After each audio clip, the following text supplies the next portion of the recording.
Bueno, yo aunque vengo aquí en representación de NanoGap, debe estar aquí alguien de NanoGap, pero no he podido venir porque tenía una reunión en Madrid. Entonces, pues como yo soy de los abuelos fundadores de esta empresa, pues entonces por eso estoy aquí, ¿no? Entonces, NanoGap pues, se fundó pues allá hace 16 años, en el año 2005, 2006, y la idea era explotar un poco pues, la síntesis de materiales muy pequeñitos de unos pocos átomos, ¿no?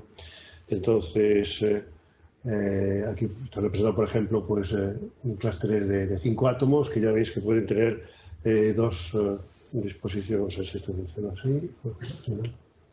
Pues aquí. El de abajo. No, me refiero al puntero, Este, ¿eh? No sé, bueno.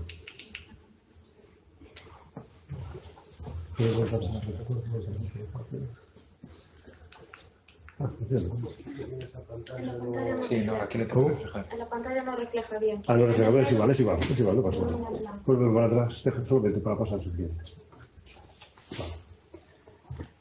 Que decía la propiedad de los clústeres que es que pueden cambiar de estructura fácilmente, incluso no se podría hablar de isómeros, se habla de fusionalidad, es decir, que son como gomitas que pueden adaptarse adecuadamente a la estructura, ¿no? Entonces eso lo que da la posibilidad es utilizarlos en catalizadores, como catalizadores.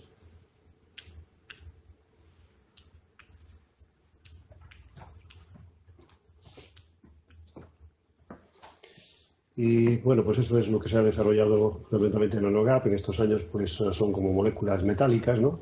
Y las propiedades se sintonizan adecuadamente dependiendo del tamaño y del metal.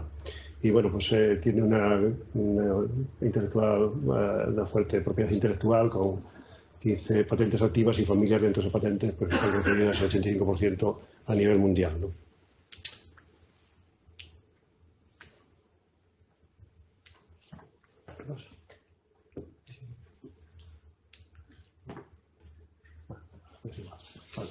Entonces aquí veis un poco la idea de las posibilidades que ofrece estos clústeres, porque se puede ver bien en una representación de la tabla periódica tridimensional, en donde ahí he escogido pues, uno de ellos, por ejemplo plata, y la diferencia es que pongo ahí 3, 5, 12, etcétera, para que veáis un poco la diferencia de ir cambiando el número de átomos. Entonces, por ejemplo, el plata 2, por ejemplo, es prácticamente inactivo, es muy inerte. El plata 3 tiene una actividad catalítica que interacciona, por ejemplo, con las nubes aromáticas, por ejemplo, como el ADN.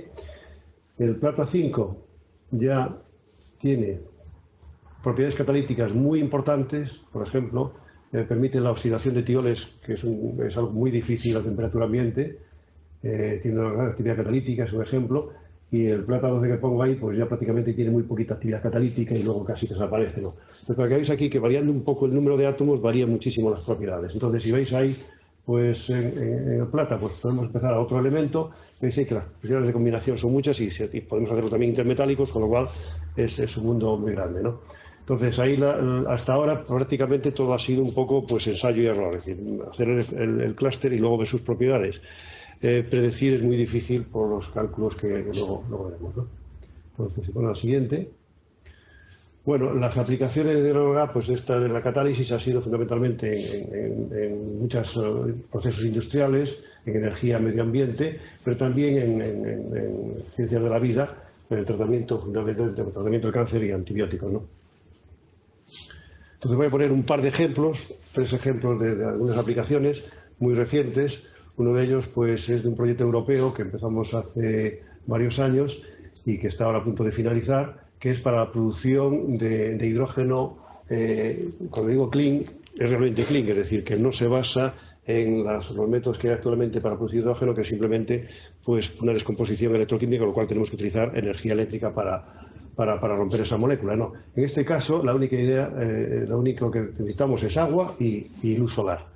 Entonces, con agua y luz solar, somos capaces de posicionar un clúster, por ejemplo, de cobre 5, ya veis aquí que estas son estructuras, cada átomo tiene cargas diferentes, cuando se soporta sobre el óxido de titanio pues se pone de esa forma, y entonces eso activa de tal forma que somos capaces de generar de romper la molécula, es decir, de reducir el protones y oxidar el OH- a oxígeno y agua. Y una cosa importante es que hemos desarrollado, que está todavía para patentar, y es que podemos automáticamente separar los dos hidrógeno y oxígeno, que es un problema difícil porque si podemos obtener siempre se obtiene hidrógeno y oxígeno por método fotoquímico, electroquímico no, porque están en celdas separadas, pero en fotoquímico se presenta la dificultad de separar luego el hidrógeno y oxígeno, que es muy difícil, ¿no? Sobre todo si quiere hidrógeno muy puro. Pero nosotros somos capaces de separar ya en el proceso y que por un lado salga oxígeno y por otro salga hidrógeno, ¿no?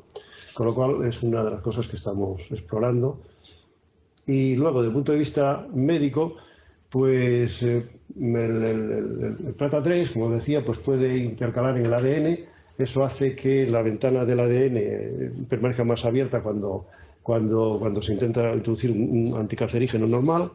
Entonces ahí, al abrirse más, pues puede entrar mucho más anticancerígeno, con lo cual esto es como un ayudante a los anticancerígenos que ya hay en clínica, pero lo que hace es poder reducir la concentración del anticancerígeno normal, con lo cual los efectos secundarios se disminuyen mucho sin variar la actividad. Es decir, que por sí el clúster no tiene actividad antitumoral, pero sí ayuda a aumentar la actividad antitumoral de los agentes anticancerígenos que van a través del ADN, ¿no?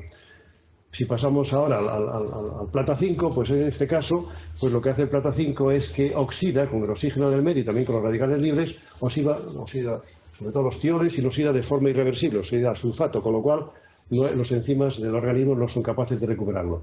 Pero depende de la concentración que se utiliza del plata 5. Si es una concentración muy baja, pues la oxidación es total en la presencia de oxígeno. Sin embargo, cuando se encuentra con radicales libres, activa mucho la oxidación. Las células cancerígenas presentan la ventaja respecto de las normales en que pueden vivir un ambiente con gran presencia de grupos ROS o de oxígenos activados, y entonces eso hace que en ese ambiente las células normales no puedan sobrevivir, y entonces van muriendo y van ocupando más espacio las células tumorales.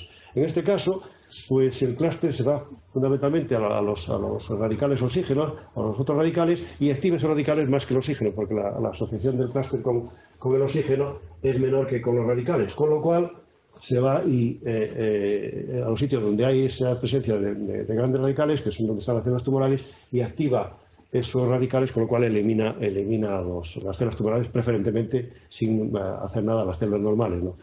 La ventaja de este clúster es que, como es neutro final, pues y es muy pequeñito, puede pasar también la barrera hematoencefálica, con lo cual se podría tratar con este sistema pues cánceres del cerebro, con los cuales no hay hoy una actividad determinada. Bueno, este es un ejemplo de cómo variando simplemente el tamaño, pues se puede determinar las propiedades y a partir de eso aplicarlas en distintas aplicaciones prácticas, ¿no? Los clústeres son muy estables contra lo que pudiera parecer, es decir, son estables hasta 900 grados centígrados, admiten pH entre 1 y 14, no les pasa absolutamente nada, al contrario de las moléculas orgánicas, ¿no? Y las propiedades cambian muchísimo con el elemento, con la combinación de elementos y con el tamaño del clúster. Claro, entonces, una de las cosas importantes aquí sería no solamente entender las propiedades de estos clústeres que ya tenemos, sino predecir las propiedades de otros elementos. Claro, necesitamos computación cuántica de cada clúster, que al ir aumentando, pues por ejemplo, pasar a elementos más pesados, pues tienen mayor número de electrones, y en muchos casos no es suficiente métodos aproximados de FT, sino hay que recurrir a cálculos ab inicio, que son mucho más complejos. Entonces, si se quiere utilizar esto como un método predictivo para ver qué clúster podría ser mejor para optimizar para las aplicaciones, pues necesitamos unos sistemas de computación cuántica muy importante. Entonces, es una ventaja de disponer de estos métodos nuevos que estáis aquí intentando montar para utilizarlo, ¿no? Y la mayor parte de estos también se utilizan todos los sistemas de Machine Learning y todo este tipo para tratar de mejorar la rapidez de los cálculos que se necesitan, ¿no? Pero es muy importante para todas estas aplicaciones, ¿no? Y bueno, yo creo que la última transparencia simplemente nada más.